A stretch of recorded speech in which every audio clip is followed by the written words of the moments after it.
Look at that. Look at that. Nice.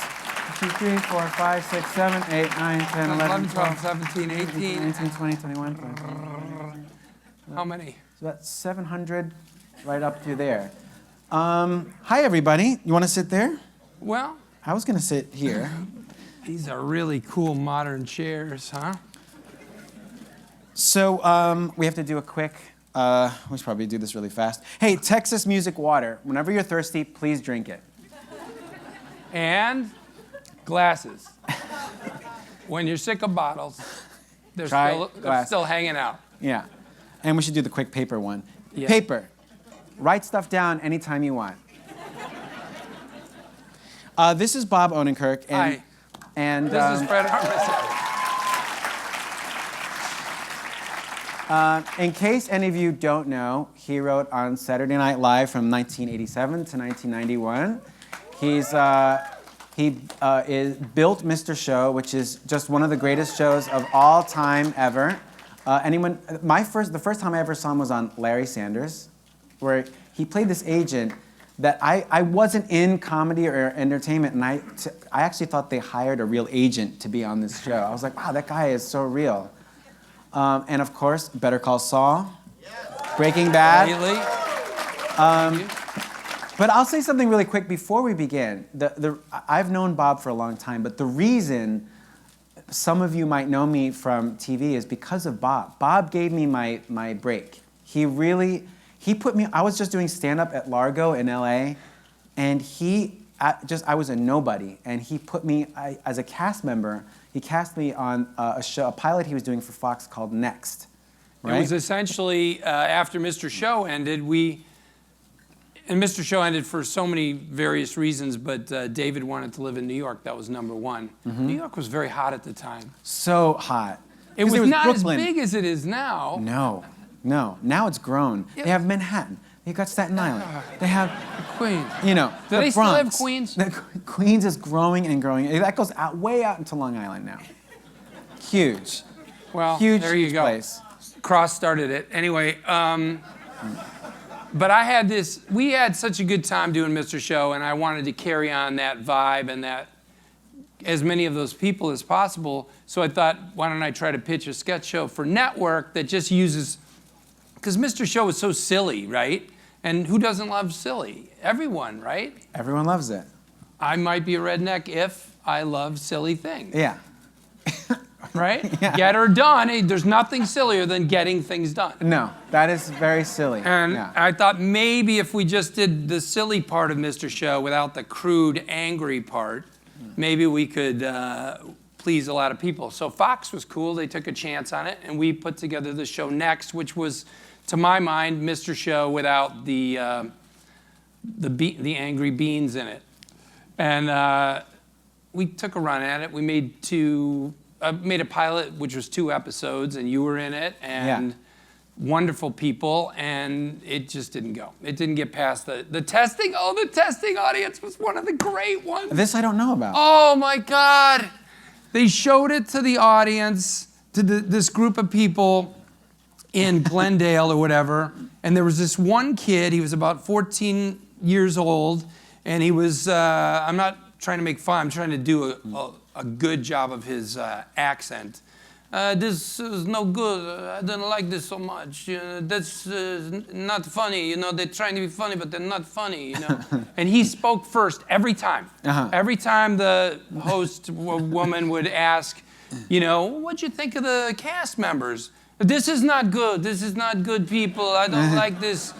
He spoke first, and everyone else was like gonna say something, then they just shut up, and he would just talk, and he hated it, everything. It's not funny. I see they're trying to be funny, but they're not funny. And then at the end, she goes, scale of 1 to 10, 10 if you would definitely watch more of it, 1, no way would you ever watch any more of it. What's your number? And he wrote 8. And she was just going to let that go. Yeah. And you're in behind like glass, like you can see through it. They can't see. It's called one-way mirror. Bulletproof, it's called. Bulletproof. It's called shatterproof glass. It's breakaway glass. And I said to her, I typed, will you ask this guy who hated it why he gave it an 8? Yeah. And he had just run it down. I mean, he tanked the show, this guy, in this room. Killed it. And she goes, okay, well, so you didn't seem to like a lot of the show, and yet you say you might watch it again. Why is that? And he goes, I don't know. Could be good. That could have been us. We could have been still doing that show. Yeah, wow. So from that show, I got all you this got great some good tape. videotape of me doing all these characters, and I ended up on But SNL. Fred's unique and wonderful talent, it actually started here at South by Southwest, which is in his comedic angle. 1998. I had heard rumors of your tapes. Yeah. Which back then, before, there were so many wonderful channels and YouTubes and such. How many YouTubes are there? There are, I think, 201. Yes, 201. And, people would just pass around videotapes, and you had A VHS of you here. Yes. Interviewing people. Yes. Interviewing people as different, like a deaf person or a blind person. And once in a while, I would actually interrupt some of things like this, and I feel terrible, so I'm sorry. This is your apology, like 20 years later? This is my apology. I am making an amends. But that tape got around, and I saw it, and then I got to see you at Largo and we were all doing alternative nights in LA, and you were doing that one guy who is like a jazz musician. Yeah, Niles Covington. Have you done him on TV ever? No, I never did him. He was like a jazz. You know those people who biggest asshole. You know those people who love jazz so much they have to explain to you what's going on in the song as it's playing? That's who the person was. But also he puts people down. No. Yes. You're not getting it. You got to snap. Do the tempo. Now you're slowing down. Yeah. Nothing is ever right except in his own head. Well, your stand-up was so great. I just wanted to be part of that scene. I don't know if you're going to remember this, but one time we went to the movies together, just me and you. Oh, I do. Lord of the Rings. Yes. Oh my God. And this is how I knew we thought alike. Is I guess we'll go see Lord of the Rings, and we go to this theater. And in my mind, I'm like, I don't understand. There's a ring that goes to the bottom of the river, and the intro kept going and going. I was like, this is all an intro. And Bob turned to me and he's like, what's going on? You want to get out of here? And we both left. We both were like, yeah. I knew we thought alike. It just didn't make any sense. Your complaint about it was that it was so dark. The whole thing was so dark. Yeah, but also, couldn't see anything. How come, when they put the ring on, it's like a nightmare world, right? Like their experience is like it's a nightmare, right? Who can help me with this? Somebody. That's not what I thought. I thought it's... Wait, okay, it is. It's like a nightmare, right? So... I thought it's the history of the ring. So how come when Bilbo put it on, it was like a funny little prank? He's like, I'm going to go to Nightmare World. Ha! And then, boop, I'm me again. Is that what it is? It's a nightmare whenever you put it on? Right. It's like, yes, right? All right, I don't fucking know it. Who gives a shit? Come on, I don't know. It doesn't matter. It looked like a Kodak commercial. It did. I'm glad we went. What was before SNL? By the way, I was with Martin Freeman doing Fargo, and we were eating at a restaurant, and I go, dude, you got a tip bigger than that. He's like, well, no, I don't. I go, everybody knows who you are. He's like, what? No, that's not. His head is on billboards. Look out the window. That's your fucking head. Yeah. It's as big as... He has to tip big all the time. Yeah, because the fucking Hobbit came in here and ripped me off. He's in a million things. I forgot about Fargo. Fargo was one of the best things ever. That was incredible. Pretty good. Noah Hawley. Great writing. Do you know going into these things? Because I don't have a recollection of you being in anything bad. Oh, yeah, I'm in lots of bad stuff. Oh, we could fucking fill 5 hours with that. Really? I have no recollection of it. I just picture Fargo. Tons of bad stuff. Yeah, well, some of the bad... Look, the fact is, when we do any of these projects, it's always a risk, right? Yeah. You say we're going to do this great thing. You see the good qualities of the script. You hope, it seems to be coming together, but you don't really know where you're going to end up. I mean, Better Call Saul, boy, oh boy, that was a risk, right? I mean, initially Vince and Peter were talking about Vince Gilligan, who created Breaking Bad, created Better Call Saul with Peter Gould, who wrote the first episode that the character of Saul Goodman was in. So Peter is particularly adept at writing that character, and he writes a lot of the funny stuff that the character says. And but he runs the show with Vince, and boy, they didn't know what they were going to write. They were talking about a half-hour comedy, and then they talked about a 1-hour procedural where every week Saul has a different client and he settles their case outside of court. He never goes to court. He's a lawyer who never has been to court because he always pulls strings and manipulates the world to whatever for his client's gain, which is a really cool idea, right? And then in the end went this direction of this origin story of the character of a person and a complex, unique individual. And so, yeah, but it was a huge risk. And people always, one of the compliments you get from some projects and certainly from Better Call Saul is, it was really cool because I'm watching it, I didn't know what to expect. It wasn't exactly like Breaking Bad, but it had some of that DNA in it, but I kept watching because I didn't know where it was going. And I'm like, well, we didn't either. Nobody knew. Vince and Peter really, they didn't know where it would end up, or they just were writing the story they cared about and kind of discovering it, and it had this different, quieter tone, and it was more internal, and it was really a big risk. But, I don't know how you look at things now, but I imagine there's a similarity for you and I of I didn't really take everything into account until the billboards went up. I mean, I'm willing to risk anything because what are you going to do to me? I don't know. I feel like I'm Bob Odenkirk and I can go write some funny stuff that'll make me happy tomorrow. So I'm willing to risk, I'd probably go to the doghouse for a couple of years, but I just write a bunch of funny stuff and try to make myself happy that way, and I do fine.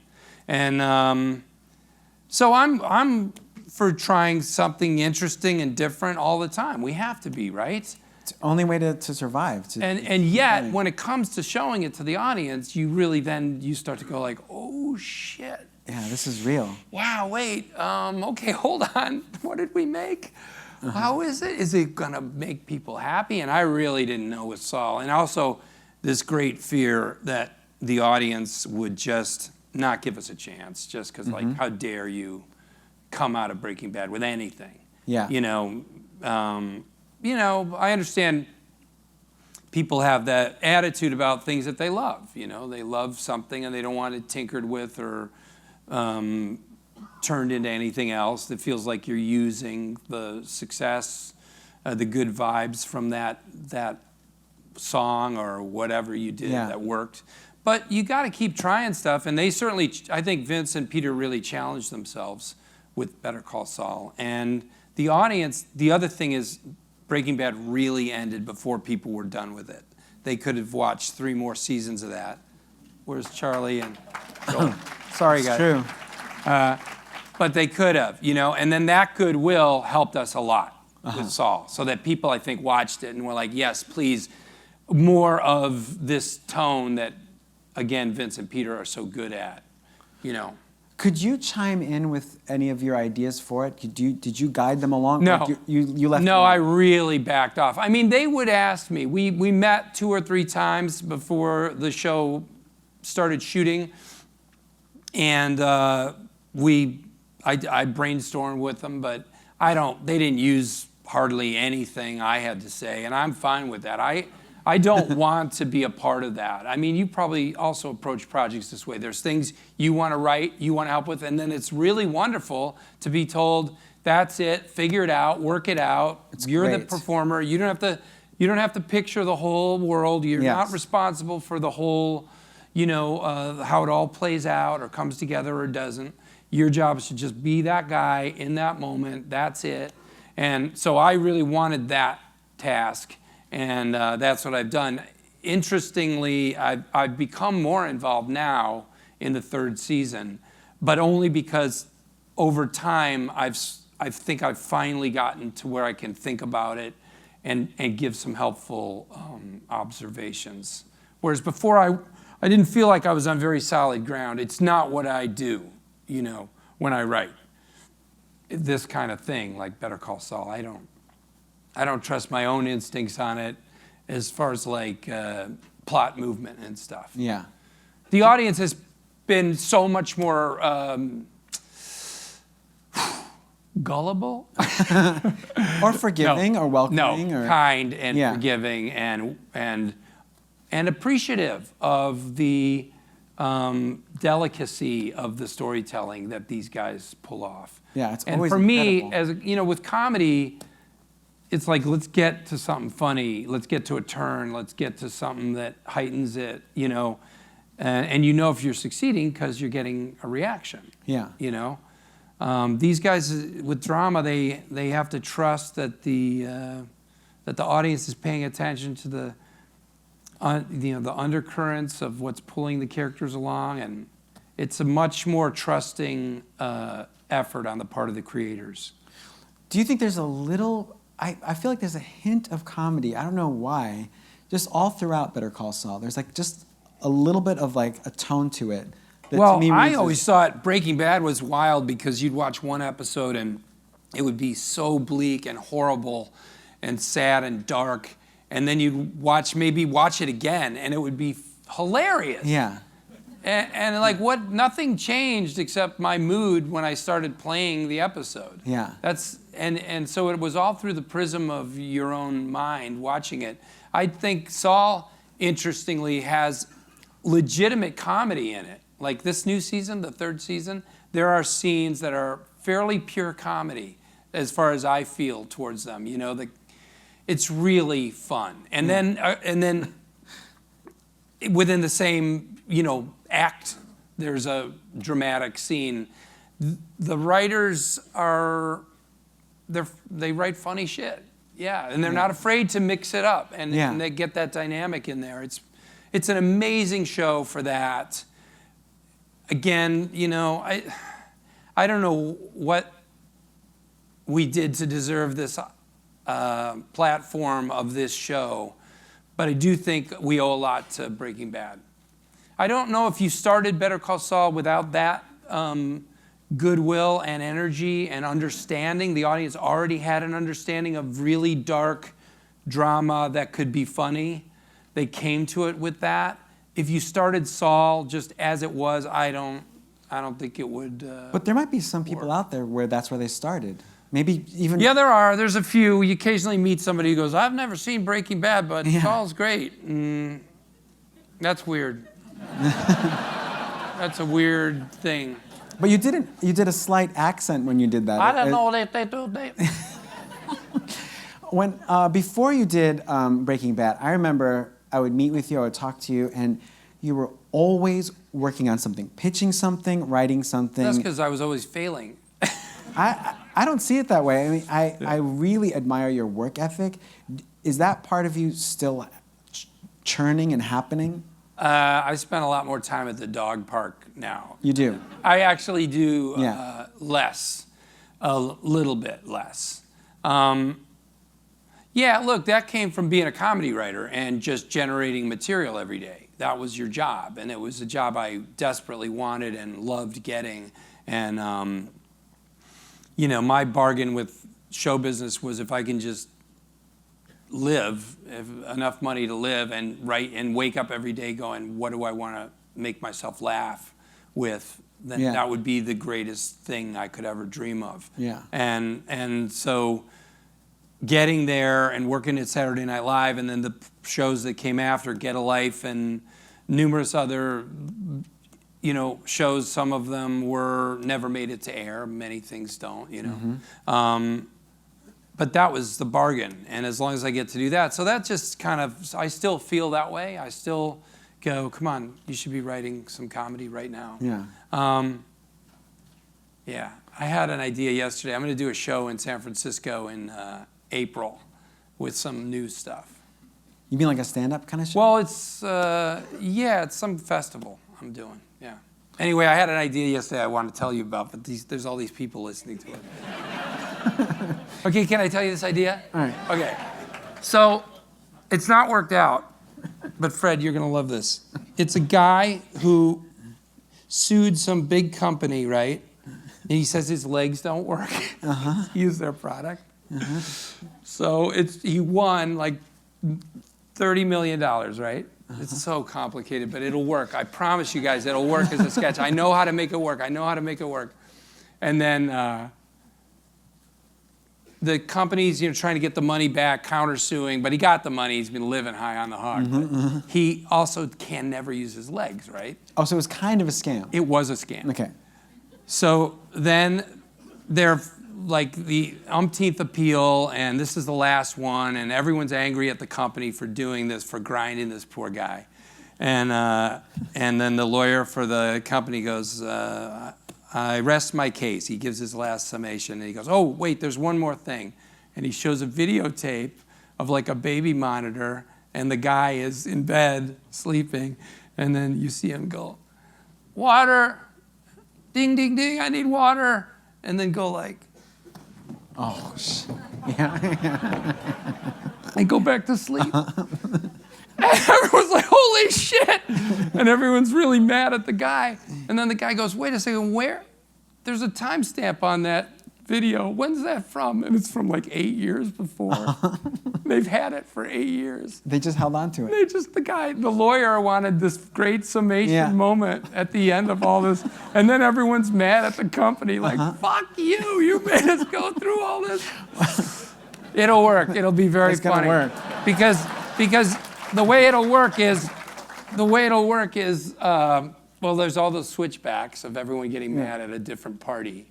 Yeah. But also the videotape, the second time they play it, there'll be music on it. Ding, ding, ding, ding, ding, ding.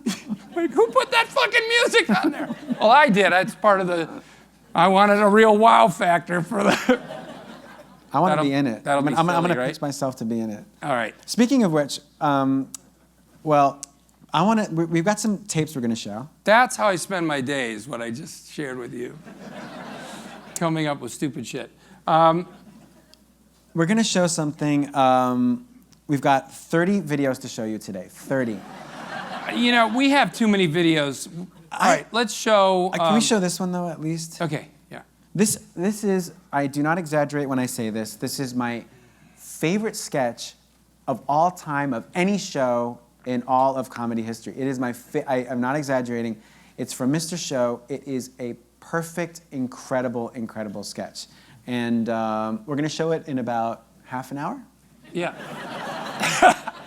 How do you show it? Where do you show it? Yeah, where do you show? Where am I looking? Oh, can we you don't turn get it to this see way? it.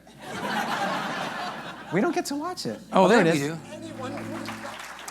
Well, you missed the first part where he fell and knocked the thimbles over 3 times. Yeah, like she sets up the thimbles. She has a thimble collection, and then Jay Johnston, comes in and he's just like, I have this story to tell you. I just climbed Mount Everest. Yeah. And then he falls, and then that's all they want to hear about. It's so perfect. The way he falls. Oh, it's the best. Yeah. He is a great comic. He really is. One of the greats. One of the funniest people ever. Yes. Did you shoot the black and white part on the same day? Because you had... No, we didn't. No. All the pre-tape stuff was shot weeks before, and it was shown to the live audience at Mr. Show. That was kind of the thing. One of the things that made it such a hard show to do was we went and shot all those videos and cut them and presented them to the live audience in the same order that you watched the show. So they get to watch the whole story of the episode as it plays out. So it was a lot of pre-production and preparation work. It seems like I've heard you say that it was a difficult show to do. It was hard. Yeah, it was so many layers of production, and everything has to be written beforehand, and yeah, that's hard for you to get anyone to do. It just adds a lot of money to the production element. Adds cost. And when people Takes money away. What's been like the outcome of Mr. Show? Like, do people still talk to you Oh yeah, about people it? still talk about Mr. Show all the time. I mean, I think I'm so. It's so great that it just gets to live on in all these different ways. But even though we were doing stuff that was very much oftentimes about stuff in the news, we tried to make it generic enough that it would live longer than just the length of the show. So it has, a lot of those scenes just, they work. And also the goal always was to try to get a couple simple scenes that really work as good as any kind of sketch forever. Like the lie detector sketch or the audition, things like that. If we could write a couple of those every season, that was a goal. Because I love classic sketch comedy and yeah. It comes up all the time. Anything in the comedy world, I feel like it's always part of the conversation. I think we kept that kind of voice alive at a time when there was Kids in the Hall before us, and then it was back to kind of nothing. I mean, it was SNL and Mad TV, and SNL was doing all right, but SNL has to please so many people. Yeah. It really has to play to everyone from 12 to 70, and in a lot of ways is often played for that live audience. Although I think SNL is doing amazing shit right now. Yeah. It's just fantastic. Yeah. It's so great. I agree. It's so necessary. I agree. It is amazing. I think it's better than maybe it's ever been as far as relevance and value and good writing. Yeah. And it's so immediate. It really feels like this week. Yeah. It's not fantastic. general. So, So anyways, Mr. Show. What was I saying? Anyway. How do you look back at your years at SNL when you were there? I just think it was a bad mix of You did great. me. You did great. What are you talking about? Did I? I don't think so. Yeah, you were there for a long time. I would consider that a long time. And you were part of those great casts, Yeah. right? Yeah, I wasn't that Chris helpful. Farley? I wasn't that helpful. I mean, in the end, I was Come good. on. I wrote Motivational Speaker, thank you. Yes. I wrote a Come couple on. other things. Not much, not a lot. But that was a powerful, good piece of work and a great marriage of Chris's wonderful talents and energy and writing. And but I just wasn't that effective there, and it was really unpleasant for me, Fred. It was really personally difficult because I just wasn't in a tough enough state emotionally to handle the stress of that job. That's a hard fucking job. You know what it's like. It's like a steamroller, and there's all these people, and some of them have tons of experience, and then you're new, and you don't know your way in, and you want to be effective, and you don't know how to be effective, and almost very little that you do feels helpful or meaningful, and there's not a lot of backslapping going on. No. There's no map. There's no instruction manual. You just have to sort of. So it was hard on me, and I don't know how helpful I was. But in the end, I learned a lot. I learned a lot from Robert Smigel and Jim Downey and Al Franken, those great comedy writers, Jack Handy. That's what I got out of it most of all, I learned a lot that I used on Mr. Show. Yeah. What do people on the street, when you see strangers, what do they mostly say to you? Saul. Really? Yeah. And that's weird for me because all these years that I was in the comedy world with you and I had a recognition factor there, and I understood that made a lot of sense to me. It came out of a lot of grunt work on my part. And then this thing is sort of this bigger phenomenon, much bigger than me, Breaking Bad and Better Call Saul, and I'm just a part of it. And I just don't identify myself with it quite as much as that comedy stuff that I generated from my bedroom. You know what I mean? And but it's weird also to be a part of something so big. Literally, I was walking around here earlier, and a woman grabbed my arm. This is the weird part. You really become an object. Yeah, You're people an touch you. You're an object from TV that is in the world. Yeah. And I'm alone walking to get lunch, and I walk by her, and she goes, "Saul!" grabs my arm. And I go, "What? Okay. Yes, what?" I mean, the response is, "Okay, what about it?" "I don't know. What can I do for you?" Yes, I play that character. That's what I always say. Yes, I play that character on TV. And are you Saul? I play a character named Saul. Is that what you're getting at? It's so strange, right? It is. I mean, it's, it can be nice. People say nice things as well. Mostly it's nice. What do you do if someone wants to take a picture with you? How do you? I just say, yeah, let's go. Yeah. And it's real quick. Yeah. I've seen people do the opposite, where they're like, I'm not taking a picture, and it takes forever. Why would sort you of explaining it People to go, them? yeah, I want to take a picture. You go, great, let's go. Yeah. And then you get the picture done, and it's great. And it depends on what people look like. Like these people look nice here, so them are. We should show another clip. There's lots of good stuff. Let's show Better Call Saul season 1 or Breaking Bad season 2. I don't care. Let's do Better Call Saul season 1. Yeah, can we jump one clip and do Better Call Saul Maria? season 1 clip? Maria? Silas? Come on. Damn it, Bob. He is good enough to be a lawyer. Nothing makes me happier. I love seeing you do that.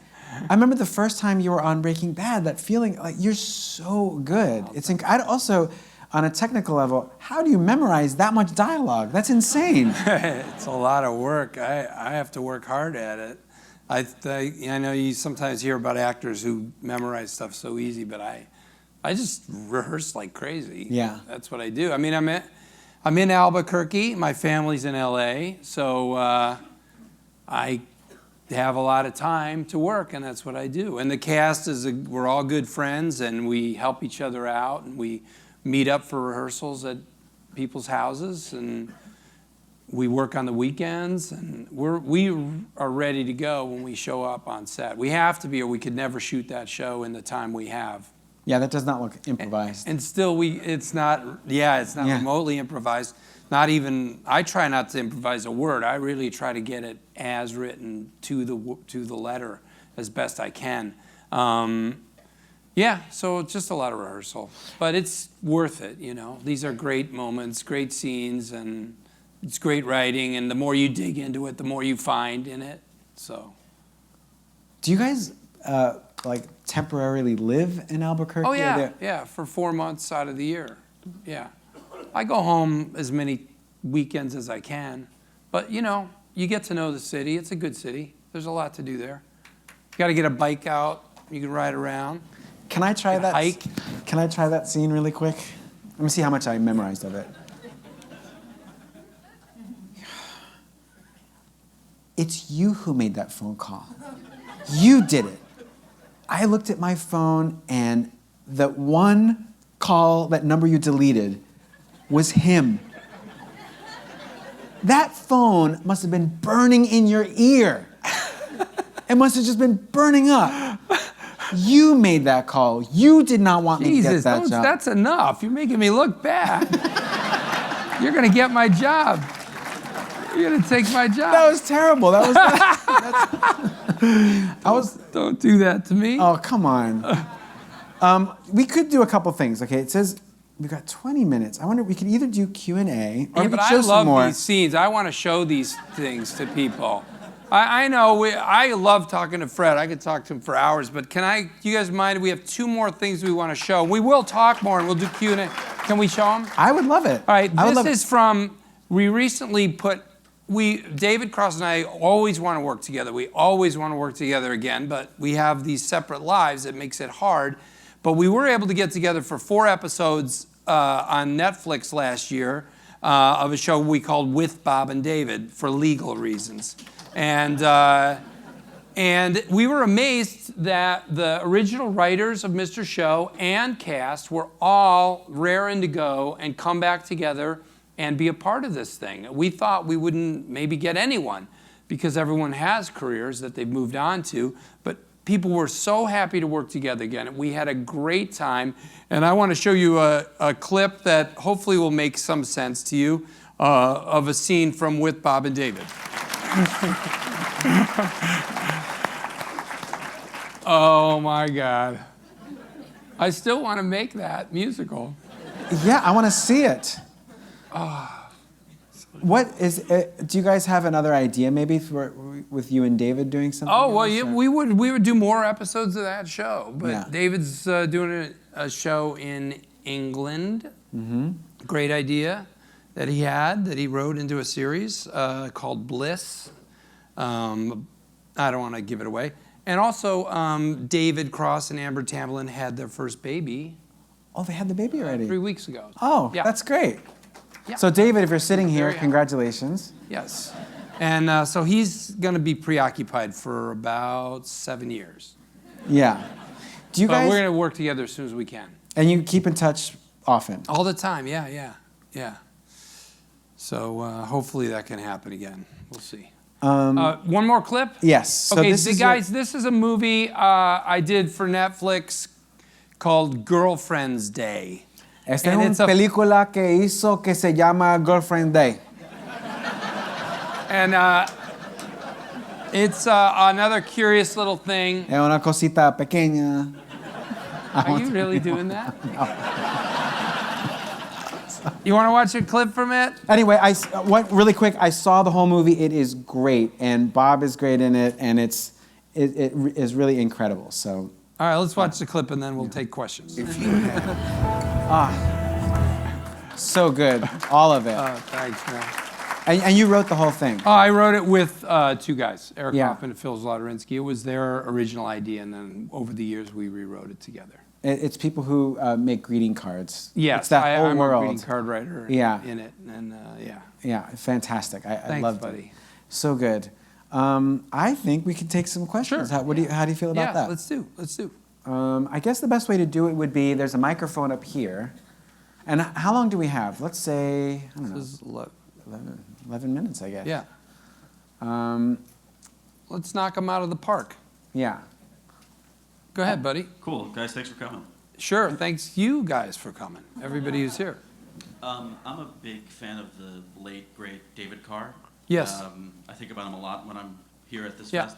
And from what I understand, you're somehow participating in an adaptation of Night of the Gun? We're working on it. You're working on it? right now with AMC. Right. And Sean Ryan, who wrote The Shield, and we're working on it. It's a long, hard process to develop a project that big, but it's going very well. And in fact, I got to spend time with the Carr family here because his daughter Erin has a documentary playing here at the festival. I'm headed there soon. Yeah. It's really good. Yeah. Well, it's great.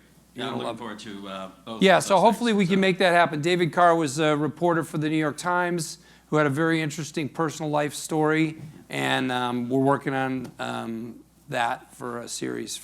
I think it's important to tell a story about a journalist. Nowadays, right now, we need to hear about why people go into journalism, what it means to them, what it can mean to people and society, and the kind of person who hungers for the truth like he did. Thanks for the update. Yeah, Appreciate it. sure. I didn't know you were doing that. Yeah. So You remember great. David? Oh, yes. Hi, Bob. Thanks for coming. Yeah. Big fan. Thanks. I'd really like to know, you've had a very varied career. I mean, everything from Ben Stiller's show Yeah. to today. What was your favorite role and why? Was it the cast? Was it the role? Was it Well, I the mean, I don't people? think much can beat Saul and Jimmy McGill because of the Yeah. variety in that character. There's such a variety of kinds of scenes that I get to play and the depth that you get to play of a person. That's just very rare. You're not going to see that much. Next to that, second to that would be, I love the guy in Fargo that I played, Bill Solverson. He was that's a good such a role. sweet, innocent character, but who had a self-awareness to him, which is, I think, kind of the weird key.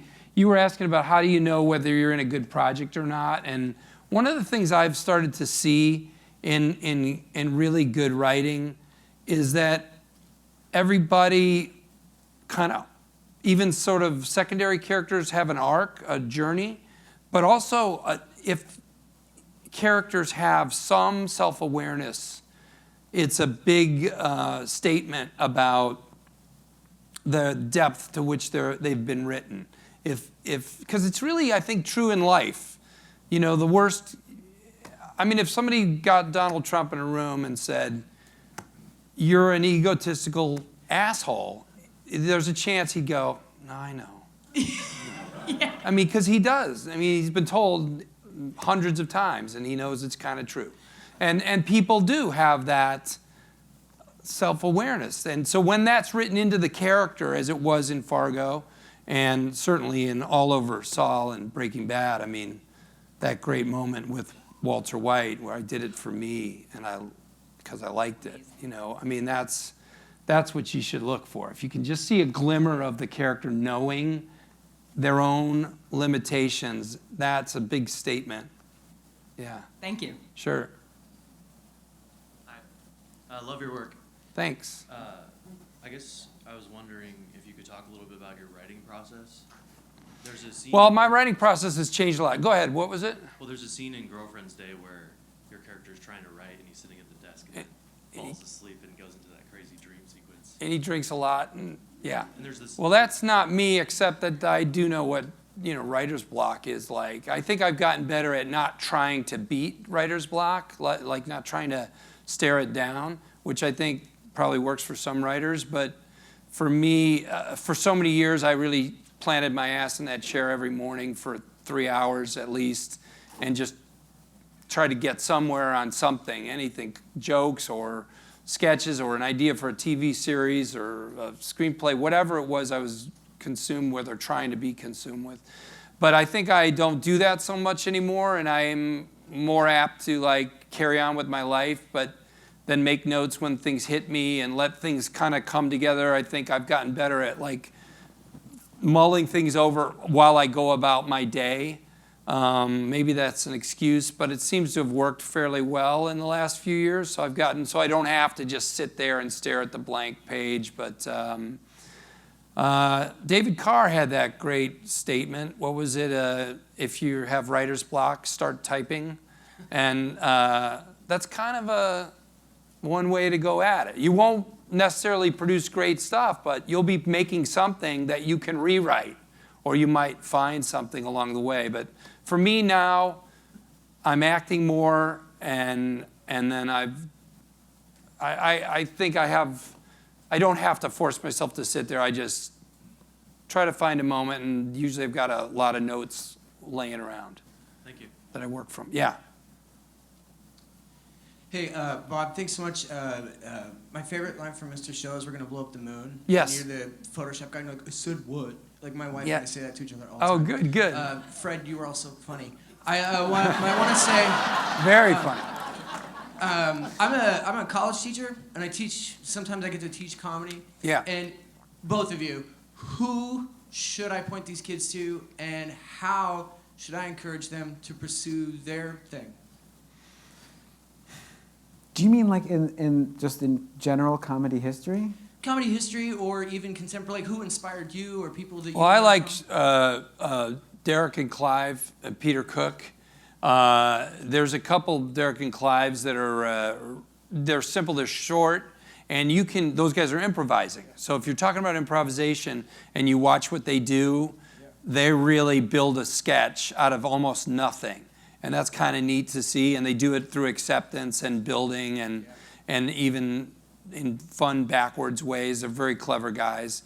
And I love Bob and Ray. I love The Credibility Gap. And there's a lot of classic scenes from various shows you could show them. But one of the things that I did this little workshop thing, Fred, where I had people brought in their sketches that they wrote. And one thing that you don't get to do when you're a young writer is necessarily have a writer's room. A lot of what we do gets better in a writer's room. There's 5 other writers there, and they're all going, what if you tried this? Or my favorite part was that. Or, you know, and your sketch gets exponentially better in no time because these other voices are helping. And so putting sketches, having people, another mistake people make a lot of times in this business is they go off in a corner and write as though they were novelists or poets. And what we do is an interactive thing. You have to be putting it up. You have to be presenting it all the time. Whenever I meet somebody who's like, I've got 7 screenplays and I've got, like they hide in a corner and shit out the stuff, and then no one, how do you get anyone to read it? Like, first, you should be showing your stuff. It should be showed. You should be reading it aloud in front of 5 other people who write screenplays. You should be, if you write comedy at all, you should go to an alternative night and fucking read your jokes off a piece of paper. It's okay. It should be interactive. But I'd form little writers' rooms because that is a great way to get perspective on your work and make it much better fast. And I would say Rick Moranis and Catherine O'Hara and the cast of SCTV is a really good way into seeing how people do impressions and characters. Really, really good. Awesome. Thanks, guys. Thanks. So ironically enough, my question is very similar. That's all right. It's actually for the both of you. So you've both had incredible careers, and you've managed to stay funny, which is like a really hard thing because comedy can be so fickle. So is there like a secret? Like, how do you stay funny? Like, as someone who is really into writing, how do you just stay funny? Yeah. It's. You're funnier than I am. I don't know about that. Yes, you are. Yeah. Bob. I pick from brains like his. I am more. I don't. First of all, I don't stay funny, so I don't know what you're talking about. I'm mostly, I think, kind of serious actually, and I think sometimes I worry that I won't write anything funny again, but I can do other shit. It's probably dangerous for me to go around thinking that I'm funny. That's probably that's what I watch out for, is to not fall into some comfortable place where I think I've got it figured out. It's probably best to sort of always be trying for it. How much do you think, Fred, that being comfortable in the moment helps you be funny? Like, do you feel like when you're in a unpleasant scenario, you can still be funny, or that you are funny in your head, but you're just keeping it to yourself? Or how much does the environment help you be funny? There's a difference between what I think I've done that's funny and what other people and do, and that's what I usually go by. So if I see a situation where I'm like, oh my God, I was so uncomfortable, I actually did not get that character, but then it'll resonate with people, then I think, what do I know? I have no way of. To me, I thought that something was a disaster. It seemed to have worked out perfectly fine. And then other moments where I thought I was great, I don't hear as much about it. So I think it's almost irrelevant, how comfortable I am in a situation. I will say, though, it's nice to lean into having a comedic partner. Yeah. So if I'm with Carrie or with Bill Hader, right, that is comfortable because I'm like, I think I'm in good shape. This scene is going to work out. Yeah, I certainly feel that way about David, Yeah. Yeah. Because you also know each other at a certain point. You know how to pick up little cues and stuff. Or to give each other space to do whatever, But my problem with David is more... No, I'm just kidding. Thank you. Sure. Thank you. Hi, Fred. Hi, Bob. Hi, there's 7 seconds left. 6, 5. Great. 4. Albuquerque resident. Love that you love our town. Yeah. And what is it, is it good to get out of Hollywood for you to be there or anywhere else? That town is good for our show in so many ways. The look is amazing. A lot of times in LA, people go, we'll shoot it in LA, but we'll say it's Hawaii. We'll get some palm trees in the corner of the frame or shit like that. You cheat, you try. And sometimes it works fairly well, but mostly it doesn't. But going to Albuquerque and shooting there, it looks fucking amazing. There's a striving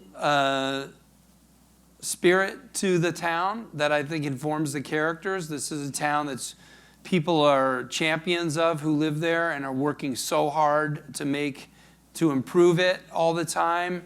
And that, I think, is a part of our show in a way. It's people trying to become something more than they are.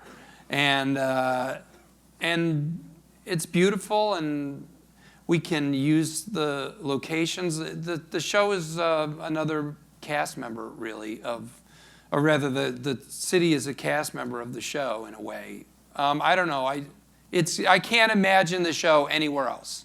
And then that goes for every aspect, on screen and off. Everything that happens off screen, the ability to work there and to concentrate, that everyone brings all that concentration to set because they're not at home and their brains are not all, thinking of other things. They're really focused on the show when they're there. I love it there. It's great. Thank you. Thank you. Okay, Wait, so was there a clip from Better Call Saul season 3? Oh, you guys, there's a fucking clip from the new season. oh yes, exclusive I didn't even. Let's show season it. 3. Let's go. What an asshole!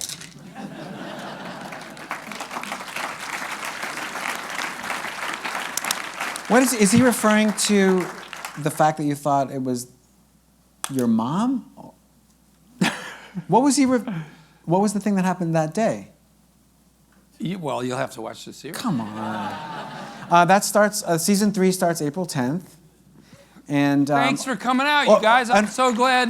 and also Girlfriend's Day is on Netflix. Yes, it is. And with Bob and David, you could find on yes, there. Yeah. that's true. So So thanks so much for coming out. You guys are great. I really appreciate it. It means a lot. Thank you. thank you. Thank you for doing this, Buddy, Fred. thank you. Thanks so much.